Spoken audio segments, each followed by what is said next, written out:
Assalamualaikum warahmatullahi wabarakatuh. Perkenalkan, kami dari kelompok 5. Saya atas nama Sriyat Nasari, NIM 206601103. Saya Sarmawan Muin, NIM 206601004. Saya Muhammad Abdul Manul Hakim, NIM 206601003. Dan saya Arif Rewa Makmur, NIM 206601361. Baik, pada kesempatan kali ini kami akan menjelaskan materi tentang perencanaan pesan bisnis dan pesan persuasif pada mata kuliah E-Komunikasi Bisnis. Nah, ada beberapa pembahasan materi tersebut, antara lain macam-macam perencanaan pesan bisnis, penentuan tujuan pesan bisnis, penulisan pesan persuasif, perencanaan pesan persuasif, mengembangkan pesan-pesan persuasif, menulis pesan-pesan penjualan dan permohonan dana. Perencanaan pesan bisnis dan menulis pesan persuasif. Perencanaan bisnis merupakan satu langkah strategi bagi pencapaian tujuan suatu organisasi secara menyeluruh. Pesan-pesan bisnis yang terencana dengan baik mempermudah pencapaian tujuan komunikasi. Perencanaan bisnis adalah proses komposisi penyusunan pesan bisnis. Proses itu terdiri dari perencanaan, tujuan audiens, ide, saluran, pengorganisasian ide, membuat draft, merangkai kata, kalimat, paragraf, dan merevisi.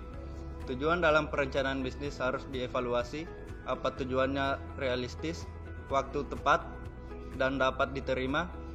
Tujuan juga harus diuji apakah sesuai dengan kemampuan, ketepatan waktu dan orang, dan selaras dengan tujuan organisasi. Untuk membuat perencanaan bisnis yang baik, komunikator perlu melakukan analisis audiens. Caranya adalah dengan mengembangkan profit audiens dan menganalisis pemasukan konsumen.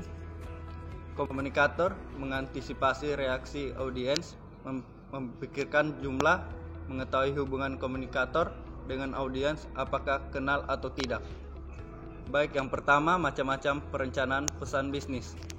Perencanaan pesan-pesan bisnis terdiri dari pembahasan proses komposisi, proses penyusunan pesan-pesan bisnis, perencanaan, pengorganisasian, dan revisi. Menyusun pesan bisnis yang menarik, perhatian, mudah dibaca dan dipahami. Mempermudah kreativitas.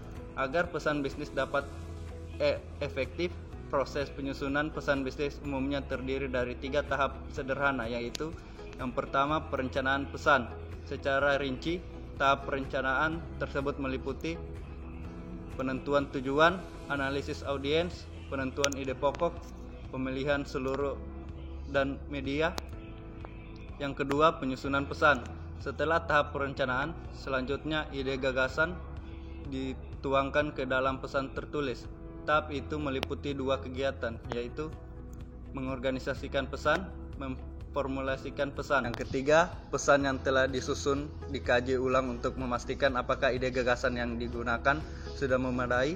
Berbagai kegiatan pada tahap revisi pesan adalah: yang pertama, menyunting pesan; yang kedua, memproduksi pesan; yang ketiga, menulis ulang; yang keempat, mencetak pesan. Baik, pembahasan kedua yaitu penentuan tujuan pesan bisnis. Tahap pertama dalam perencanaan suatu pesan bisnis adalah memikirkan maksud atau tujuan komunikasi. Pesan bisnis dapat diciptakan nilai tambah bagi perusahaan. Pesan-pesan yang disampaikan pada pihak lain hendaknya mampu menjaga dan meningkatkan citra perusahaan. Berikut ini tujuan-tujuan komunikasi bisnis, yaitu yang pertama, memberikan informasi, yaitu memberikan informasi penting yang berkaitan dengan dunia bisnis kepada pihak lain. Yang kedua, membujuk atau mempersuasi, memberikan persuasi kepada pihak lain agar yang disampaikan dapat dipahami dengan baik dan benar, terutama yang berkaitan dengan negosiasi antara seorang dengan orang lain dalam bisnis. Yang ketiga, melakukan kerjasama atau kolaborasi. Melakukan kolaborasi atau kerjasama baik antara seseorang dengan orang lain melalui jalinan komunikasi bisnis tersebut, seorang dapat dengan mudah melakukan kerjasama bisnis, baik dengan perusahaan domestik maupun perusahaan asing. Yang keempat, tujuan harus jelas. Penentuan tujuan yang jelas bagi suatu organisasi akan dapat membantu proses pengambilan keputusan yang mencangkup antara lain: yang pertama, keputusan untuk meneruskan pesan; yang kedua, keputusan untuk menanggapi audiens; yang ketiga, keputusan untuk memutuskan isi pesan; yang kelima, menguji tujuan. Untuk menguji apakah suatu tujuan yang telah ditetapkan tersebut sudah baik atau belum, perlu pengujian dengan 4 pertanyaan berikut.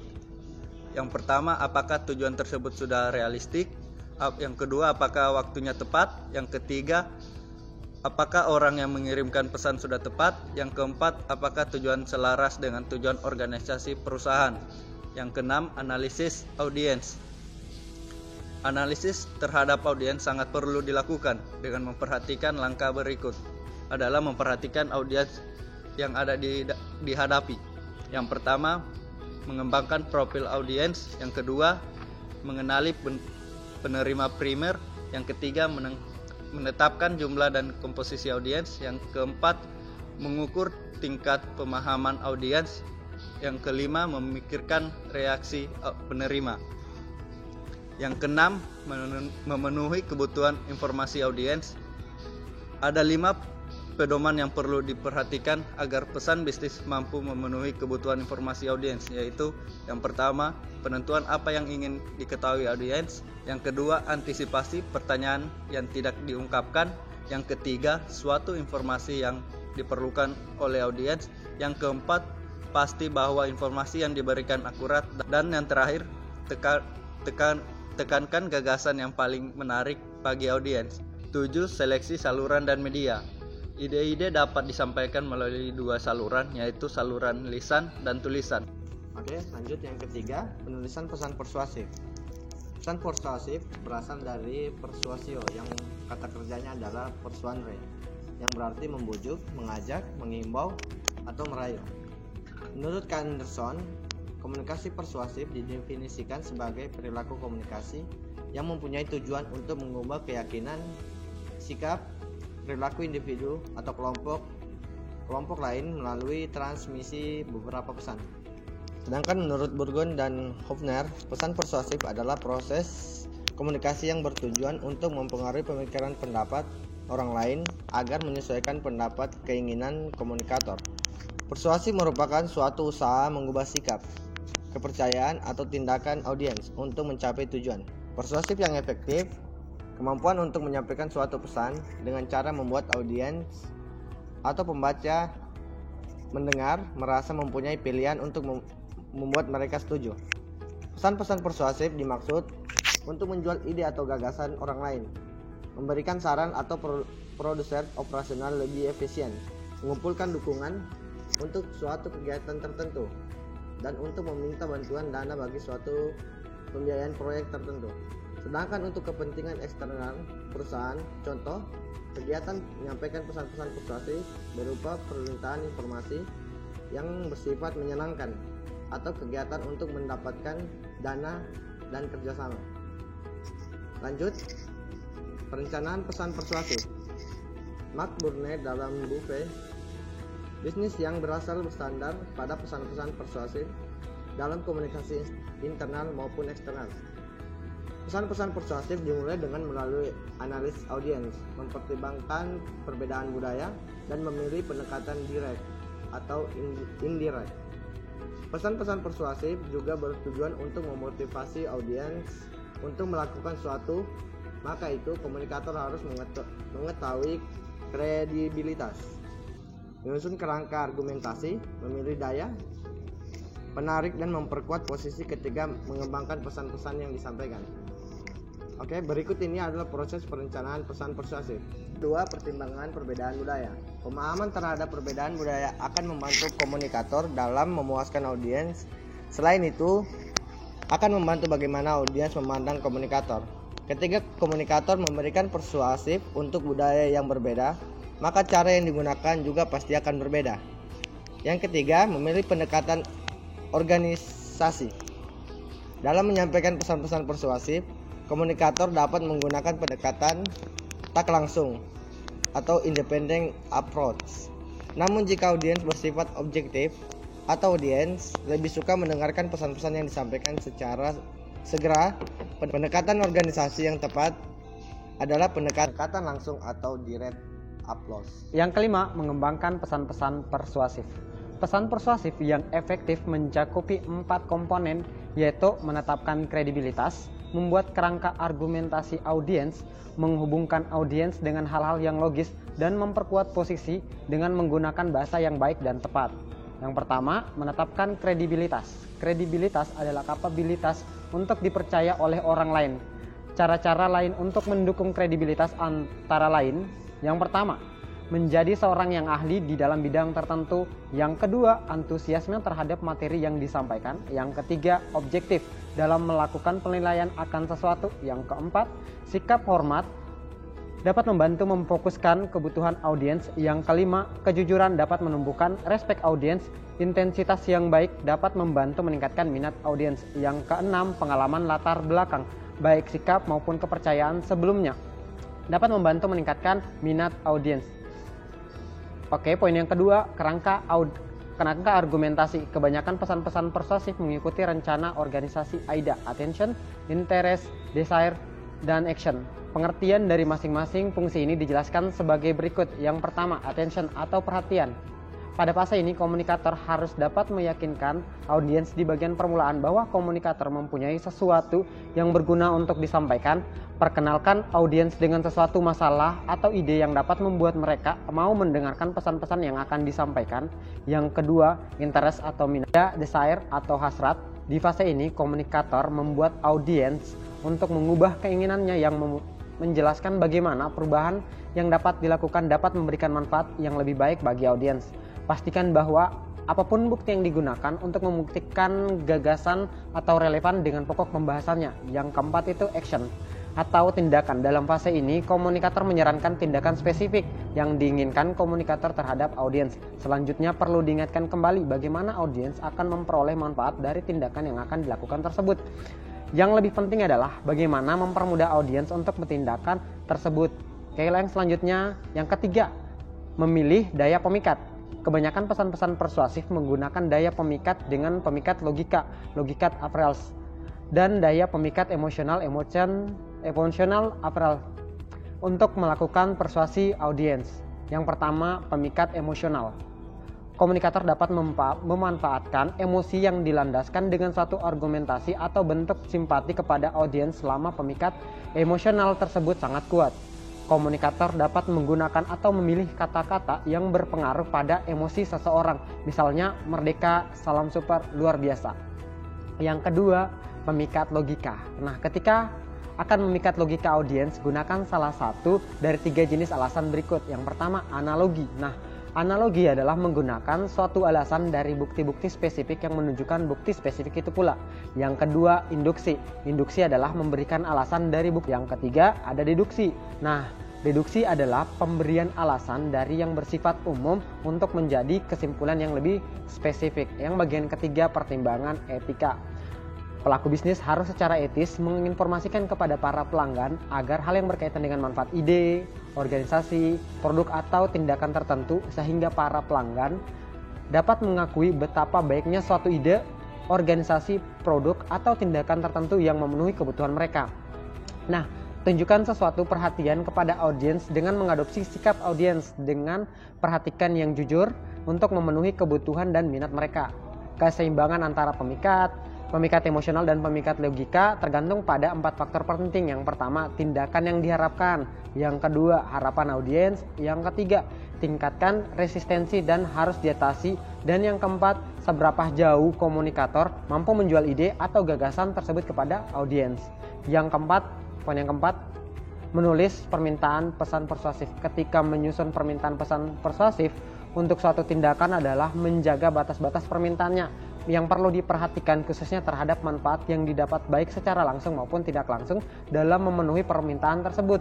Manfaat langsung, permintaan persuasif meliputi pengurangan beban kerja sebagai seorang supervisor untuk memberikan premi kepada seorang yang memberikan tanggapan atau survei.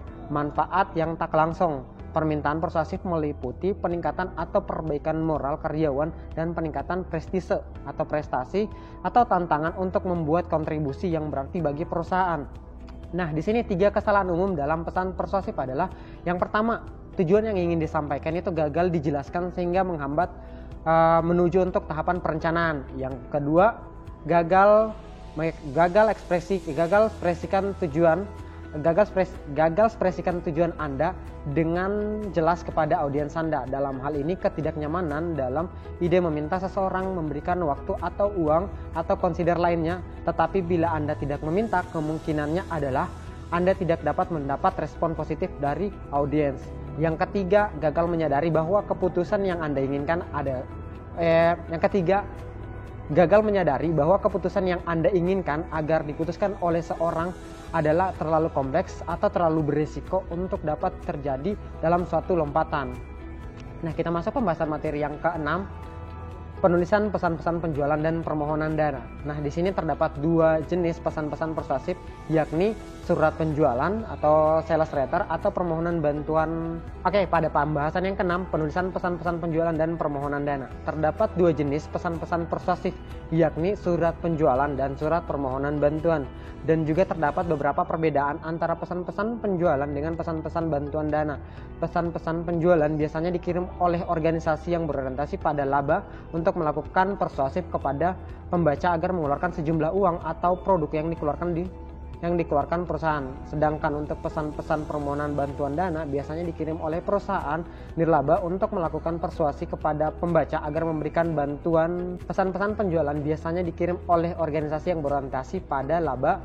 Pesan-pesan permohonan bantuan dana biasanya dikirim oleh perusahaan nirlaba untuk melakukan persuasi pada pembaca agar memberikan dana atau lainnya kepada pihak lain. Di samping itu, kedua pesan ini memiliki kesamaan, yaitu kedua kesamaan ini bersaing untuk mendapatkan kepentingan publik. Yang pertama, perencanaan pesan-pesan penjualan. Salah satu tujuan dalam perencanaan pesan penjualan adalah untuk memperoleh pemahaman secara menyeluruh tentang produk yang telah dihasilkan perusahaan. Ada beberapa cara yang bisa dilakukan untuk menyampaikan pesan-pesan penjualan, di antara lain melalui pengiriman surat, brosur, sampel atau contoh produk, kartu telepon, surat elektronik, dan iklan di media massa ataupun di media elektronik. Yang kedua, pengorganisasian dan komposisi pesan-pesan penjualan. Kebanyakan surat-surat penjualan disusun berdasarkan perencanaan organisasional AIDA, yakni dimulai dengan menarik perhatian pembaca, menumbuhkan minat, mendorong hasrat pembaca dengan menyampaikan manfaat terbaik yang akan diterima pembaca, dan diakhiri dengan saran atau tindakan yang diperlukan bagi pembaca. Dengan demikian, dalam mengembangkan pesan-pesan persuasif secara efektif perlu diperhatikan 5 komponen penting, yaitu 1. Menentukan kredibilitas, 2. Menyiapkan kerangka argumentasi, 3. Menggunakan daya pemikat atas dasar logika dan emosional, 4. Memperkuat posisi dengan menggunakan bahasa yang baik dan bukti yang jelas. Selanjutnya, untuk memperkuat kredibilitas terdapat beberapa cara yang dapat dilakukan, diantaranya adalah memberikan dukungan pernyataan dengan fakta dan sumber-sumber lainnya, menjelaskan tujuan secara jelas, menentukan sikap hormat, menunjukkan sikap percaya terhadap pihak lain. Dalam menyampaikan pesan-pesan secara persuasif, secara organisasional yang dapat digunakan adalah dengan menerapkan prinsip AIDA, yaitu attention, interest, desire, dan action. Sedangkan untuk memperkuat posisi dalam menyiapkan pesan-pesan persuasif dapat digunakan metode semantik, metafora, anekdot, bahasa yang sederhana dan mudah dipahami, dan fakta yang mampu memperkuat posisi. Beberapa kunci dalam menyampaikan pengaduan permintaan atau penyesuaian yang baik secara